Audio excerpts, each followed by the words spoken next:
एकत्रित लढणार का किंवा काय केलं? असं आहे की महाविकास आघाडी हा निर्णय राज्य स्तरावरचा आहे किंवा राष्ट्रीय स्तरावरचा आहे.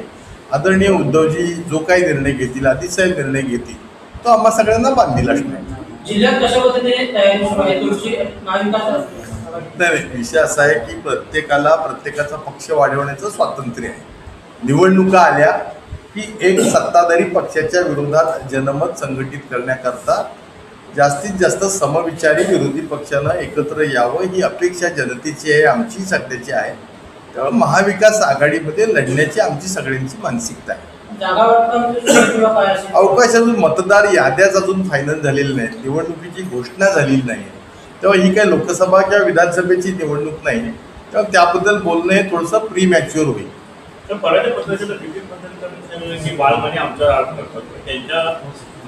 यश फाउंडेशनमध्ये एमआयडीसी जागा आहे, त्याचा घर पण केला जातो, त्याचे फ्लॅट टाकायचा प्रयत्न चाललेला असतात.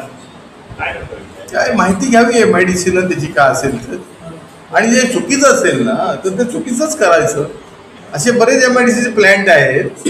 आता प्लॅन कुठलाही असतो हा पायाभूत सुविधा निर्माण करण्याकरता असतो. आता कदाचित बंदरकर कसे आहेत, लाभार्थी आहेत, त्यांच्याकडे अनेक नगरपालिकेचे कॉन्ट्रॅक्ट आहेत, त्यामुळे त्यांना मालक जे सांगेल ते बोललंच पाहिजे. असे अनेक एमआयडीसीमध्ये प्लांट आहेत. तपासून घेऊया. आता आवश्यकता जर रस्त्याची खड्डे बुजवायला लागले तर प्लांट लागणारच ना आपल्याला. तो कोणाचा का असे ना, तो काय फक्त आरडी सामंतांचाच प्लॅन असावा का? हो, विकास करायचा आहे, कामं करायचं आहे, सगळं लागणारच आहे. आणि जे चुकीचं आहे, माझं अजूनही म्हणणं आहे की जे चुकीचं आहे, नियमबाह्य आहे, ते नियमबाह्य आहे. तेव्हा आम्हाला त्यात काहीही प्रॉब्लेम नाही. आमच्यावर जे काही संस्कार घडलेत ते असे आहेत की कायदा नियम पाळायचे आहेत, भ्रष्टाचार करायचा नाही, दबंगिरी करायची नाही, आणि त्यामुळे आम्ही त्या भूमिकेची अद्यापही ठाम. महाविकास आघाडीच्या रत्नागिरीच्या नगरपालिका नगराध्यक्षपद शिवसेनेला मिळावं यासाठी आपण प्रयत्न करणार. आता स्वाभाविकपणानं प्रत्येक पक्षाच्या कार्यकर्त्याला असं वाटत असतं की आपल्या पक्षाला त्या त्या ठिकाणी प्रभाव प्रतिनिधित्व मिळावं. पण अंतिमतः उद्धवजी जो काही निर्णय घेतील तो ते सगळ्यांवर बांधील आहे.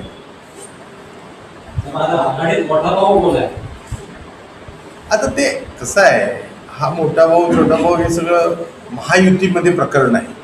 हा शब्द तिकडे आला, महाविकास आघाडीतला काय शब्द नाही. आमचा आता जो काय आहे तो सत्ताधारी पक्षाच्या विरोधात एल्गार करणे, ज्या सत्ताधारी पक्षाच्या चुकीच्या गोष्टी आहेत त्या लोकशाहीमध्ये विरोधी पक्षाची भूमिका घेऊन आम्ही चाललोय. आता काल सुद्धा संजय राऊत साहेबांनी सांगितलं की महाविकास आघाडीचे पंतप्रधानपदाचे उमेदवार हे राहुल गांधीजी असतील. याचा अर्थ एक एक भूमिका जशा ठरतात त्याप्रमाणे होईल. आगामी निवडणुकीच्या काळामध्ये काँग्रेस म्हणते की आम्हाला योग्य न्याय मिळाला नाही तर आम्ही सुद्धा लढू. नाही, आता कसं आहे, हा महाराष्ट्र स्तरावरचा आणि राष्ट्रीय स्तरावरचा निर्णय आहे. मी एका कोकण रिजन पुरता मर्यादित आहे. त्या उद्धवजींची भूमिका जी काय असेल ती आमची सगळ्यांची भूमिका नाही. वरून म्हणजे काही येईल त्याप्रमाणे स्थानिक लेवलला होणार ना. आमच्याशी काही वेगळी भूमिका असणार नाही. विधानसभेला उद्धवजींनी सांगितलं, पवार साहेबांनी सांगितलं, तेच झालं ना. आता पण ते होईलच. तुम्हाला काय अपेक्षित आहे? पण स्थानिक पातळीवर काय असं असतं, वरिष्ठांकडून स्थानिक पातळीवर निर्णय घ्या अशा पण काही संकेत केले जातात. तडजोडी वेगळ्या असतात, राज्याची वेगळी स्थिती.